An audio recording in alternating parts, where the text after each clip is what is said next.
Olá.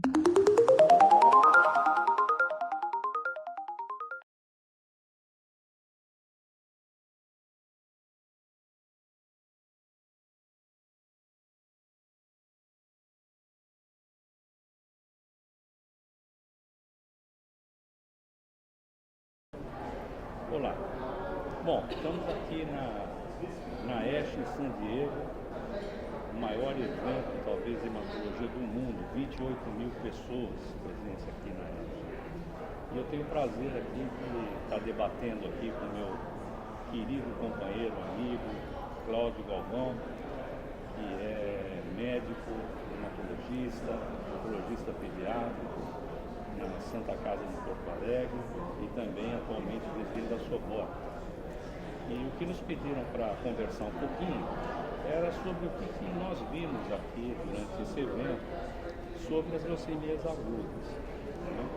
Eu sei que o Cláudio é um interessado, um expert em leucemias agudas e principalmente na leucemia linfóide aguda, e então eu queria que ele comentasse um pouquinho quais foram os avanços que ele viu aqui com relação ao tratamento dos adultos jovens e dos adolescentes com relação à leucemia linfocítica aguda. Obrigado, Nelson.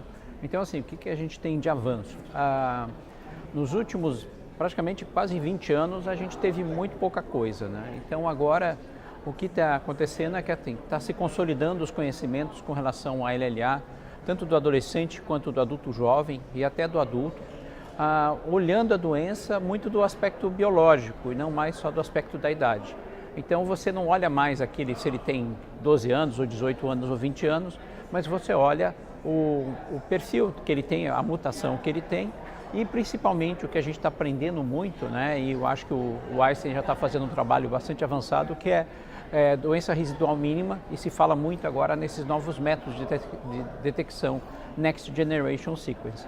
Então a gente está mudando o jeito de ver esse paciente do ponto de vista prognóstico, está ficando diferente a indicação de transplante, está um pouco mais fácil você indicar ou não indicar, e agora a gente teve aí uma leva de novas drogas, que elas vêm nos últimos anos, mas esse ano aqui no ESH eu achei curioso, porque naquela simpósio de sexta-feira você tinha aí 3 simpósios de LLA e depois teve mais uma sessão educacional também de LLA, falando sempre sobre esse assunto, né? Adolescente e adulto jovem.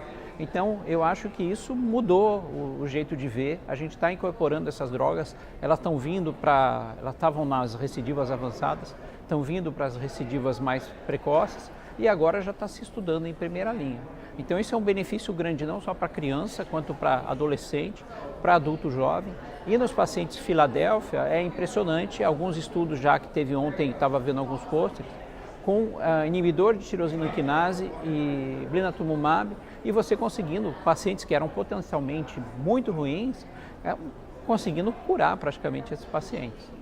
Aí eu queria perguntar para você, né? Durante mais de 30, 40 anos a gente falou de LMA e se falou sempre do clássico 7+3, né? Que era a ida, o adalnorubicina com citarabina.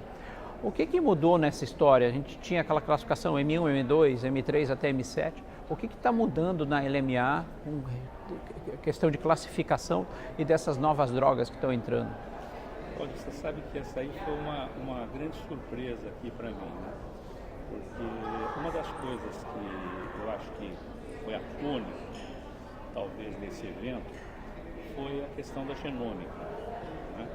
A importância da genômica em todas as áreas, a importância da genômica nos linfomas, a importância da genômica nas leucemias, a importância da genômica na leucemia mieloide aguda.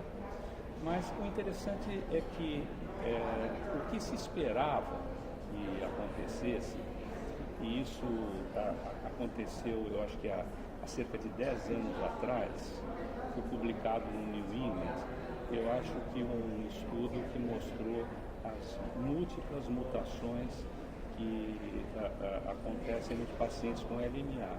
E o que se esperava de lá para cá é que essas mutações, além de darem noções prognósticas dos pacientes, e isso realmente elas acabaram fazendo, elas pudessem servir de alvo para tratamento. E o que nós vimos no passar de tudo isso, e vimos aqui inclusive nesse evento, é que, na verdade, apenas 2 alvos foram alcançados, quer dizer, um que é o FLT3, os inibidores de FLT3, e outros são os inibidores de ZH1.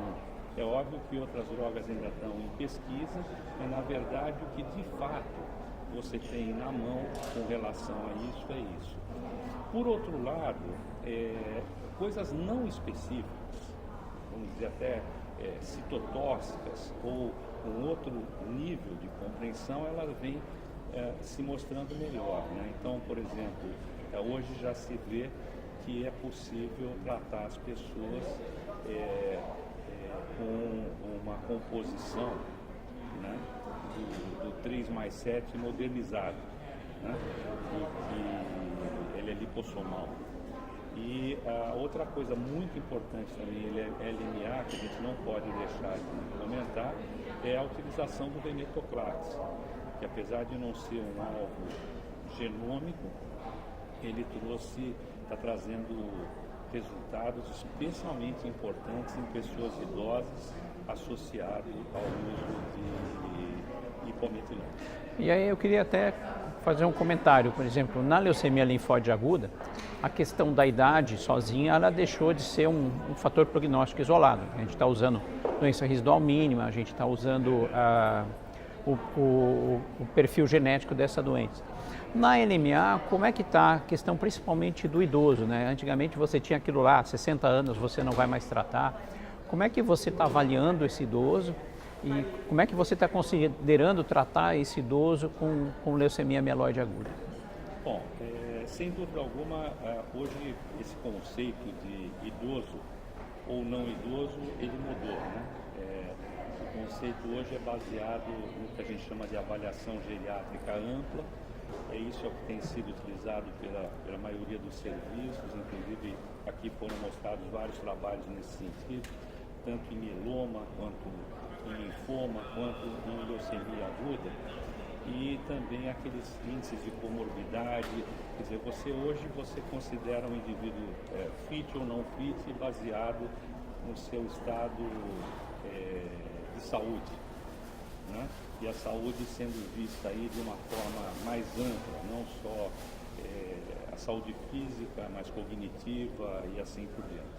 Então, hoje, o idoso com leucemia mieloide aguda, ele muitas vezes, quando não é frágil, ele é candidato aos mesmos tratamentos dos jovens, inclusive ao transplante de medula óssea, né? Resultados em transplante de medula óssea em idosos vem mostrando com os esquemas de baixa toxicidade ou não mieloablativos, resultados bastante interessantes. Aqui nesse evento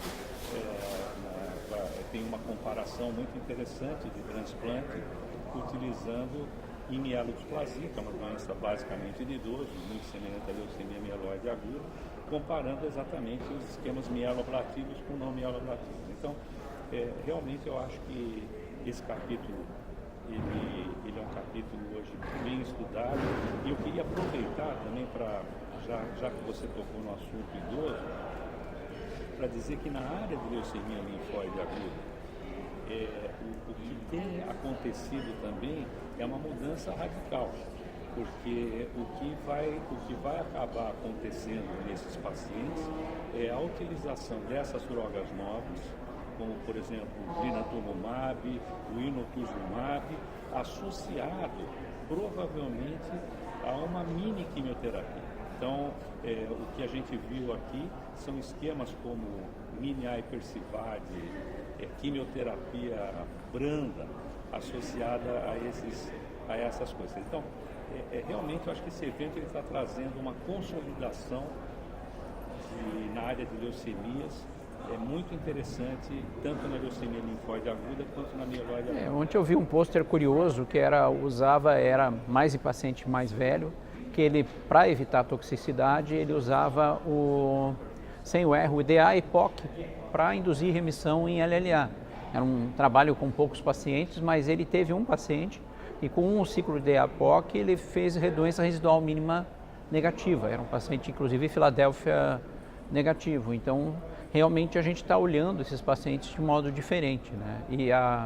E como a gente estava comentando, assim, essas alterações citogenéticas, elas predizem prognóstico. Então, aquela ideia de que um paciente de 30 anos possa ir, geralmente, na média, ele vai pior do que os pacientes mais jovens, mas tem crianças, eu tenho crianças de 3, 4 anos que tiveram uma resposta muito ruim, uma doença residual mínima positiva, e que a gente tem que lançar mão dessa metodologia. E já tem agora estudos que saíram aí esse ano, mostrando que realmente o paciente mais velho, ele sofre mais com a toxicidade, mas quando os fatores prognósticos são ruins, como doença residual e outras alterações moleculares, esse grupo de pacientes, ele se comporta exatamente igual como um paciente mais velho. Então eu acho que a gente está repensando todas essas doenças, não está mais aquela coisa na caixinha. Agora eu queria, assim, pensando assim, até para finalizar e para imaginar o futuro, você acha que vai ser possível a gente tratar esses pacientes daqui 5, 10 anos sem fazer um mapeamento, uma olhada ampla na doença? Que cada vez mais eu me sinto assim, a impressão que eu tenho que comprar um Next Generation Sequencing amanhã, ou fazer uma coisa nesse sentido. Você acha que o futuro vai ser esse? A gente vai ter que olhar esse paciente já de cara para saber o que a gente está tratando, o que a gente vai usar? Ou às vezes até, por exemplo, tem expressões aberrantes por exemplo, FLT3, você pode ter expressão aberrante em promielocítica. Como é que a gente vai fazer no futuro? Bom, eu não tenho a menor dúvida de que o tratamento vai ser individualizado, personalizado e baseado exatamente em características genéticas do paciente. Aqui eu estou falando genéticas no sentido amplo, quer dizer, tanto aquela que o indivíduo traz com ele, quanto aquelas que ele adquire no tumor, né?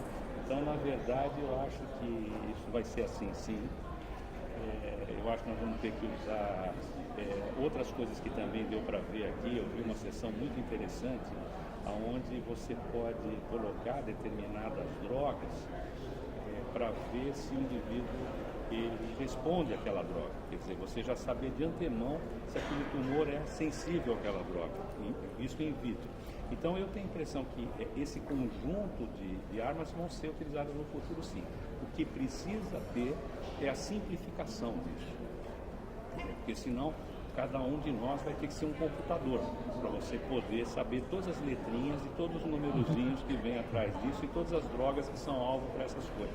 Então tem que ter alguma forma simples de poder enxergar isso e que a gente possa estar trabalhando, mas sempre com uma coisa muito importante que eu tenho certeza que você vai concordar comigo porque eu te conheço. Quer dizer, não adianta só técnica, tem que ter relação médico-paciente. Isso então, eu acho que nunca vai acabar. O contato com o paciente, o carinho, essa coisa toda, e tentando adaptar a medicina personalizada. Sim, isso é uma característica da especialidade. A gente trabalhou junto, ainda trabalha junto, e é esse contato, esse carinho com o paciente que a gente vê depois de 10, 20 anos transplantado. Ok. Então... Bom, eu acho que com isso a gente tentou dar para vocês assim, um apanhado muito rápido, mas conciso sobre as novidades em leucemias agudas acontecidas aqui durante a ESH.